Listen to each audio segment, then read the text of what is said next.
नमस्कार। इस वीडियो में बात करेंगे आइब्रूटिनिब नाम की दवा का, जो काम आती है बहुत सारे तरह के ब्लड रिलेटेड कैंसर्स के अंदर।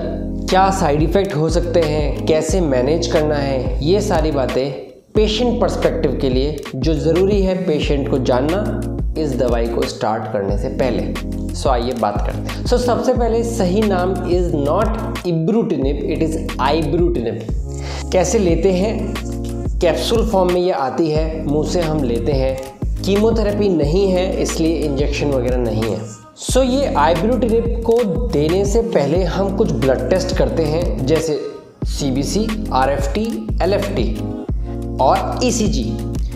ये हम इसलिए करते हैं एज अ बेसलाइन, अगर आपको इस दवाई से कुछ साइड इफ़ेक्ट हो वो देखने के लिए, या फिर आपकी बेसलाइन फिटनेस के लिए आपकी बॉडी इस टैबलेट को टॉलरेट कर पाएगी कि नहीं। ये टेस्ट कराने के बाद जब हम ये दवाई चालू करते हैं, प्लीज़ ये दवा जैसे हम कैंसर स्पेशलिस्ट बताते हैं उस तरीके से लीजिए।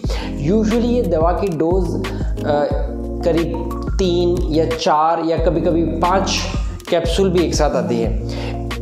ये कैप्सूल आपको एक साथ लेने के हैं, स्प्लिट करके यूजुअली हम सजेस्ट नहीं करते हैं, स्पेशल सिचुएशन में कर सकते हैं। बेसिकली नेक्स्ट क्वेश्चन किसी भी टैबलेट के साथ आता है, वो है कि खाने से पहले लूँ या खाने के बाद लूँ। आइब्रूटिनिब को इर्रेस्पेक्टिव ऑफ खाने से आप ले सकते हैं। मैं यूजुअली अपने पेशेंट को खाने के बाद सजेस्ट करता हूं, क्योंकि उससे गैस्ट्रिक इरिटेशन थोड़ा कम होता है।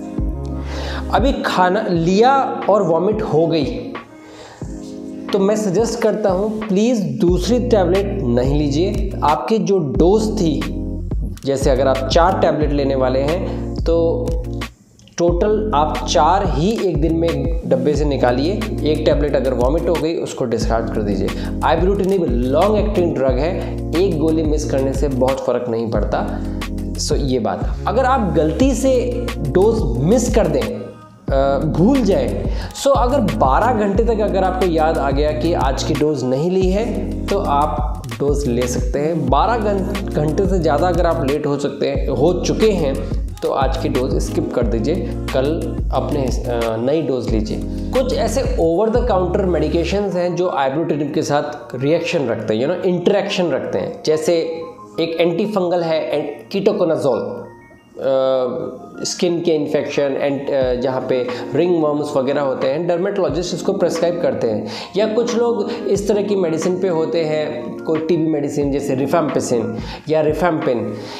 ये आइब्रूटिनिब के मेटाबॉलिज्म को चेंज कर देते हैं। और अगर आप इस तरह की दवाई ले रहे हैं तो मुझे बताइए, अपने कैंसर डॉक्टर को बताइए, हमें आइब्रूटिनिब की डोज ऊपर नीचे करनी पड़ेगी।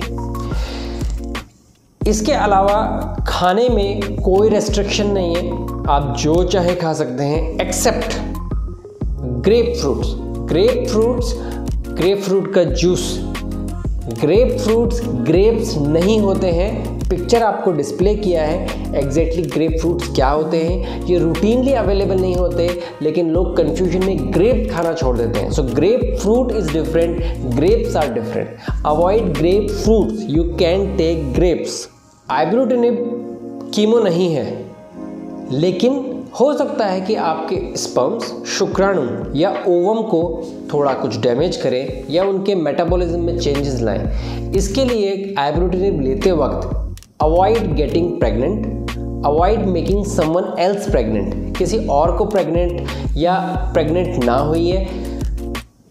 बैरियर मेथड जैसे कॉन्डम या डायफ्राम बेस्ट है। अगर आपका स्पाउस ले सकते हैं तो हार्मोनल पिल्स, कॉन्ट्रासेप्टिव पिल्स भी आप ले सकते हैं। इसके बाद आइब्रूटिनिब का एक साइड इफ़ेक्ट होता है, ये ब्लीडिंग कर सकता है। अगर आप किसी तरह की सर्जरी जाने वाले हैं, जैसे कभी कभी लोग आँख की कोई कैटरेक्ट सर्जरी या डेंटल कोई सर्जरी लेते हैं, तो आइब्रूटिनिब को करीब 5 या 6 दिन के लिए होल्ड पर रखना चाहिए। उसके बाद सर्जरी के लिए जाना चाहिए। इमरजेंसी सर्जरीज आप कुछ नहीं कर सकते, please go ahead for emergency surgeries. अब आते हैं प्रॉपर साइड इफ़ेक्ट्स के कि साइड इफ़ेक्ट्स क्या हो सकते हैं और कैसे मैनेज करते हैं। सो कुछ साइड इफ़ेक्ट जो मैंने ऊपर कवर किए हैं वो पेशेंट कंप्लेंट करते हैं कि मुझे वॉमिटिंग हो गई या मुझे ऐसा कुछ हो गया।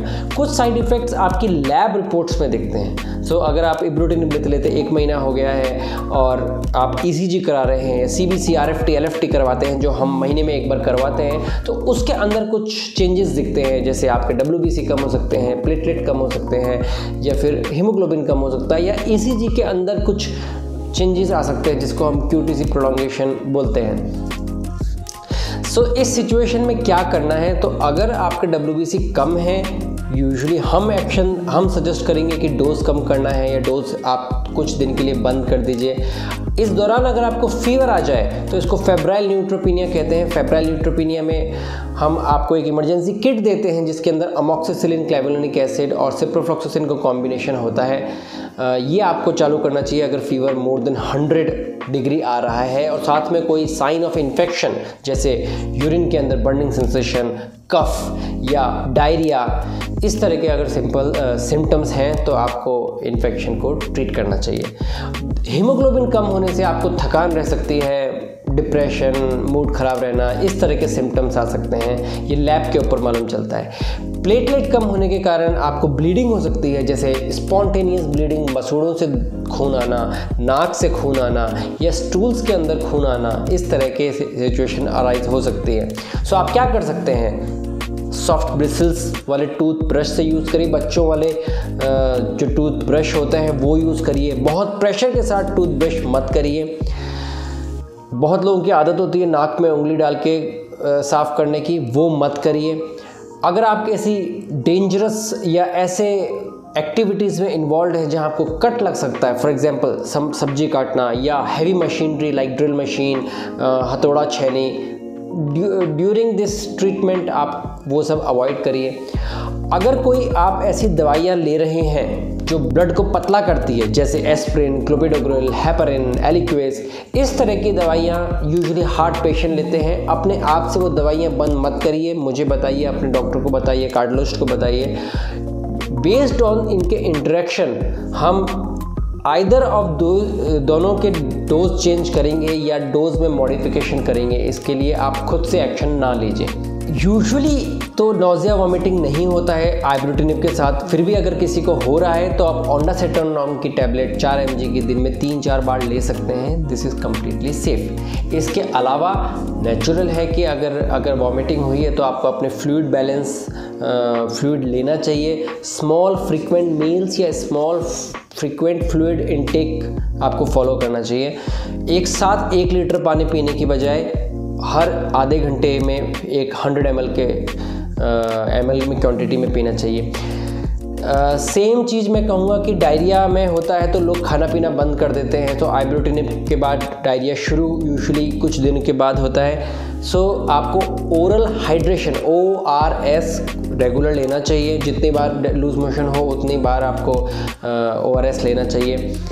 आइब्रूटिनिब के साथ मैंने बोला कि ब्लीडिंग हो सकती है, नाक में से ब्लीडिंग हो सकती है।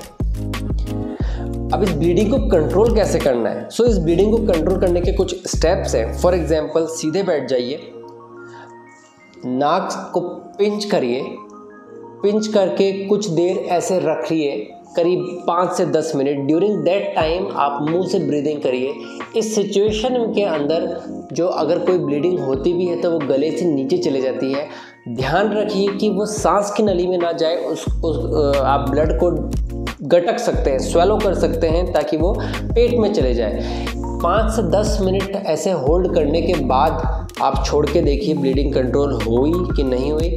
अगर ब्लीडिंग नहीं कंट्रोल हो रही है तो हो सकता है आपके प्लेटलेट बहुत कम है, या आपको कभी कभी नेज़ल पैकिंग हमें लगाना पड़ता है। जहाँ से ब्लीडिंग हो रही है वहाँ पे प्रेशर गॉज दे के बंद करके रखना पड़ता है। इसके लिए आपको अगर ब्लीडिंग कंट्रोल नहीं होती है हॉस्पिटल विजिट करना पड़ेगा। अब आइब्रूटिनिब लेने पे कुछ not so common side effect हो सकते हैं, जैसे माउथ अल्सर्स। सो उस दौरान आप हाइजीन मेंटेन करिए। अल्कोहल बेस्ड माउथ गार्गल्स मत करिए, जैसे लिस्ट्रीन या क्लोरेक्स। घर में आप अपना खुद का गार्गल बना सकते हैं। 150 ml ल्यूक वार्म वाटर लेके उसमें 1/4 बेकिंग सोडा, 1/4 कॉमन सॉल्ट, इससे दिन भर में गार्गल करिए। माउथ हाइजीन मेंटेन करना है। ऐसे खाना बहुत स्पाइसी, बहुत गर्म, अल्कोहल कंटेनिंग या पंजेंट खाना बहुत ज़्यादा जैसे वासाबी, ये आप अवॉइड करिए। कुछ और साइड इफ़ेक्ट जैसे बॉडी में पेन, हेडेक, इस तरह के साइड इफ़ेक्ट सिंपल कंजर्वेटिव तरीके से कोई पैरासीटामोल वगैरह लेकर आप मैनेज कर सकते हैं। इसके लिए आपको हॉस्पिटल विज़िट करने की ज़रूरत नहीं है। सो हॉस्पिटल कब विज़िट करना चाहिए?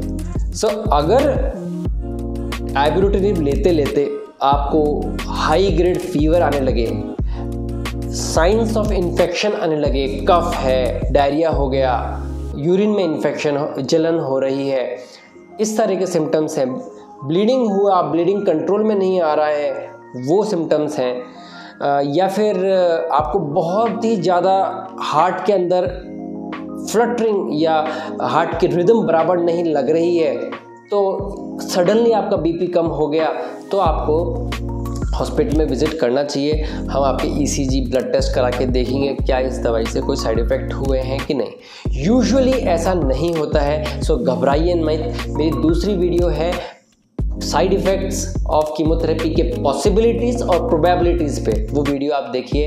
ये ड्रग इतनी डेंजरस नहीं है, ये सारे साइड इफ़ेक्ट्स बहुत कम लोगों में होते हैं, लेकिन होते हैं तो हमें मैनेज करने पड़ते हैं। सो आशा है इस वीडियो से आप कुछ समझे होंगे कि इस दवाई को कैसे लेना है, कैसे मैनेज करना है। ये वीडियो अगर आपको अच्छा लगे तो उन लोगों के साथ शेयर करिए जो इस दवाई को ले रहे हैं और इनकी तकलीफ़ों से जूझ रहे हैं। अगर यही वीडियो आप और डेप्थ में समझना चाहते हैं, बहुत डिटेल में मैंने कवर किया है मेरी पाठशाला प्रोग्राम के अंदर, आप वहाँ पे एनरोल कर सकते हैं।